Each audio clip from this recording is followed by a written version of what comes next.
Congress party Srirama రక్ష ఎవరు మర్చిపోవద్దు.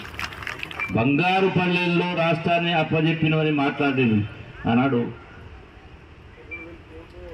ఎవరు హరీష్ రావు. అంటే మరి బంగారు పల్లెలు ఏముందని బట్టలు చూస్తే అప్పుడు కుప్ప చిప్ప చేతికిచ్చాడు.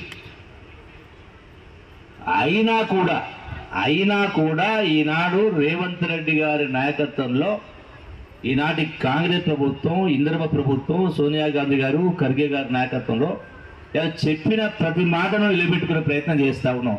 భరోసా ఇస్తుంది. అత్త సొమ్ము అల్లుడు దానం చేసినట్టుగా గత ప్రభుత్వం ఇష్టారాజ్యంగా చేసింది. సుమారుగా 24,000 కోట్ల రూపాయలు 24,000 కోట్ల రూపాయలు గుట్టలకు గట్లకు రోడ్లకు కూడా ఇచ్చేటువంటి ఏర్పాటు చేసింది. ఈరోజు అవన్నీ కూడా సమీక్ష చేసి మన క్యాబినెట్లో అందరికీ ప్రతి రైతు కూడా గత ప్రభుత్వం సంవత్సరానికి 10,000 ఇస్తే ఈ ప్రభుత్వం 12,000 రూపాయలు ఇచ్చి ఏర్పాటు చేస్తా ఉన్నాం. తెలంగాణ రాష్ట్రం ఇచ్చినటువంటి సోనియా గాంధీ తెలంగాణ రాష్ట్ర కాంగ్రెస్ పార్టీకి అవకాశం రావాలి. ఎందుకంటే కేసీఆర్కి అవకాశం వస్తే రాష్ట్రాన్ని అప్పుల కుప్పగా మార్చిండు. ప్రగతి భవన్ ఎవరు కాలు పెట్టే పరిస్థితి లేకుండే, ధర్నా చౌకులు లేకుండే, ఇలా మంత్రులు కూడా ఆయన ఫామ్ హౌస్ కూడా గేట్లు తాళ ఉంటుండే. కళ్ళకి నీళ్ళు వచ్చినాయి మాకు. అంటే దుర్మార్గాలు అంటుండే. వందలాది మంది బిడ్డల ప్రాణత్యాగాలు అంటే వాళ్ళ ఆత్మలు ఘోషిస్తూ ఉన్నాయి. అలా ఎవరి కోసం వాళ్ళు ప్రాణత్యాగాలు చేసిండ్రు?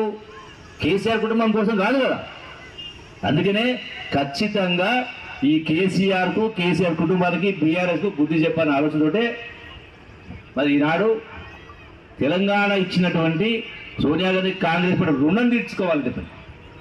ఈ రోజున అవకాశం రావాలి కాంగ్రెస్ పార్టీ. కానీ వీళ్ళందరూ కూడా కాంగ్రెస్ పార్టీకి మద్దతు ఇస్తా ఉన్నాం. కాంగ్రెస్ పార్టీకి మనం సపోర్ట్ చేస్తాం. మరిన్ని వీడియోస్ కోసం ఛానల్ ని సబ్స్క్రైబ్ చేయండి. లేటెస్ట్ అప్డేట్స్ కోసం వాట్సాప్ ఛానల్ ని ఫాలో అవ్వండి. ఆ లింక్ డిస్క్రిప్షన్ లో ఉంది.